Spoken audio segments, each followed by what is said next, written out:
Enzo Recto, kalaban ang katiwalian at kasinungalingan, kakampi sa katotohanan at kabutihan. Marcoleta biglang kambyo ngayon. Sa kanyang pahayag hinggil sa isyu ng West Philippine Sea. Ano po ba ang kanyang sinabi mga kabunyog matapos po kasing mapahiya at batikusin itong si Marcoleta? Dahil sa kanyang sinabi na walang West Philippine Sea, todo ngayon ang paliwanag at tila naniniwala na siya dito ang yari. Isa na naman ba itong panglilinlang ni Marcoleta? Anyway, panoorin po natin ito at pagkumparahin natin ang kanyang sinabi noon sa TRICOM at yung sinabi niya ngayon at inyo pong matatanto na biglang kabyo itong si Marcoleta para lang linlangin ulit ang ating mamamayan at paniwalain tayo na makabayan siya. Anyway, panoorin po natin itong bagong pahayag niya. Itong tatlong bahagi na ito, ito yung ating maritime rights. Ito yung sinaklaw nila, ito yung West Philippine Sea, sabi niya. Yung lahat. So, alam mo, kahit na hindi mo pa sabihin West Philippine, atin talaga yun. Iyan po ay nakasulat sa mga treaty na ating pong pinirmahan kung tawagin ay UNCLOS. United Nations Convention on the Law of the Sea.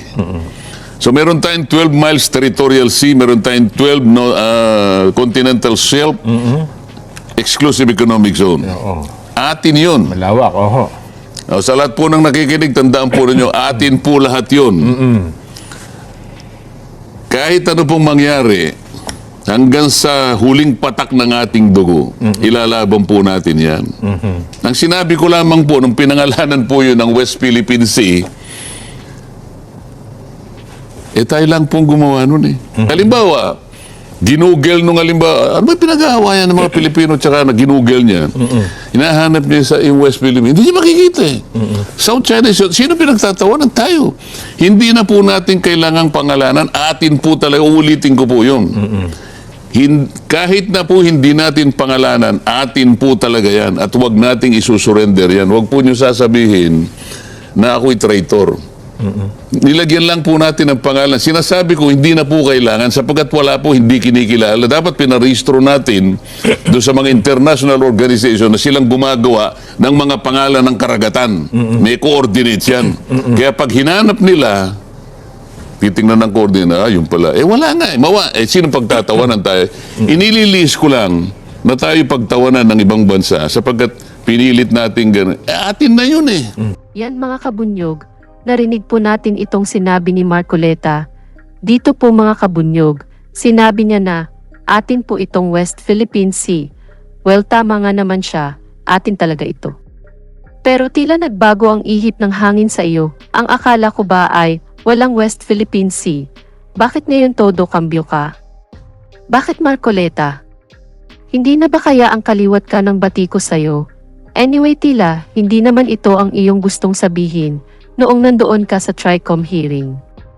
Ito Marcoleta, panoorin mo itong sinabi mo noon sa TRICOM. Parang wala naman dito. Yung sinasabi mong atin itong dagat.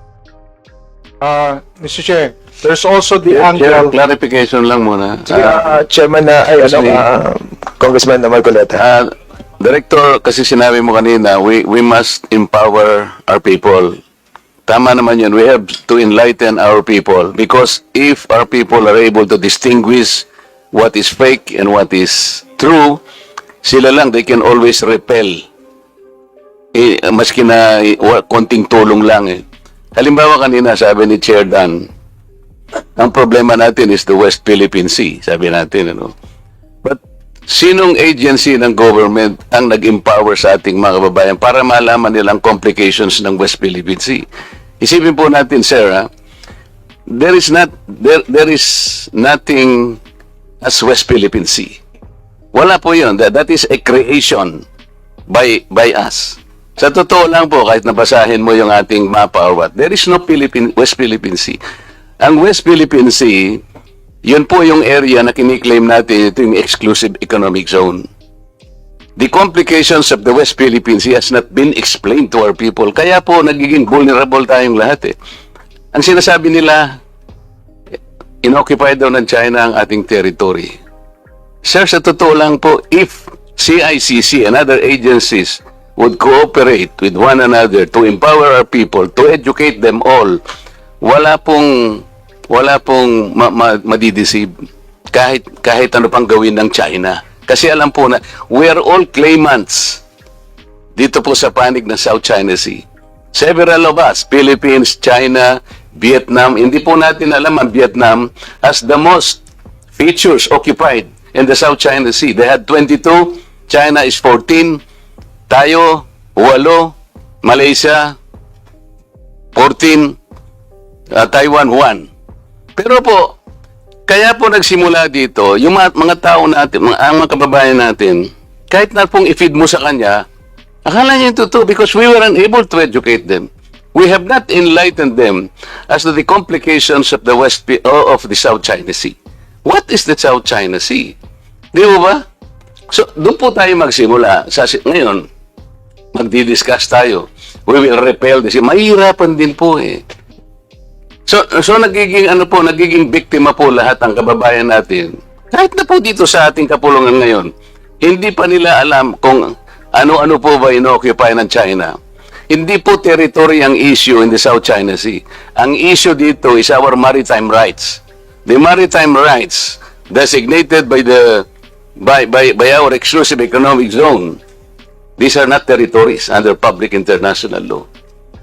So, kailangan po tayong mag-educate. Tama po kayo sa premise nyo kanina, but until and unless you are able to educate our people on the complex issues surrounding the South China Sea, pare-pareho tayo pong mabibiktima.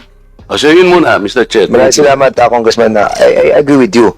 But with all due respect, the policy of the government about the West Philippine Sea must be followed by all of us. Because people governing this country is elected by the people, and having a policy like what was delivered by the Coast Guard of this country, we have to adhere with that. Ito yung kapansin-pansin sa iyong mga sinabi. Di ba sabi mo ngayon na atin ito? Well, ano itong sinabi mo sa videong ito?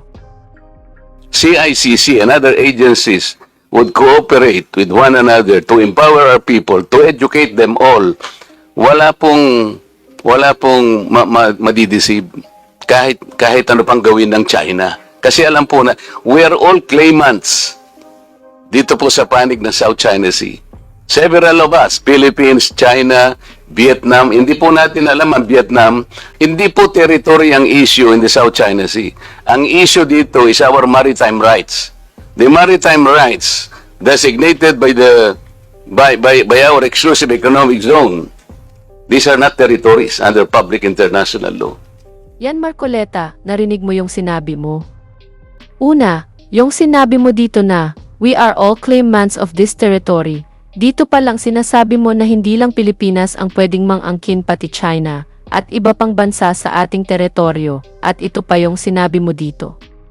Na hindi issue ang teritoryo dito, sa West Philippine Sea, dahil hindi ito kinikilalang teritoryo ng international law, so ibig mong sabihin dito ay wag natin kilalanin na teritoryo natin ito. Dahil hindi naman ito kinikilala ng international law.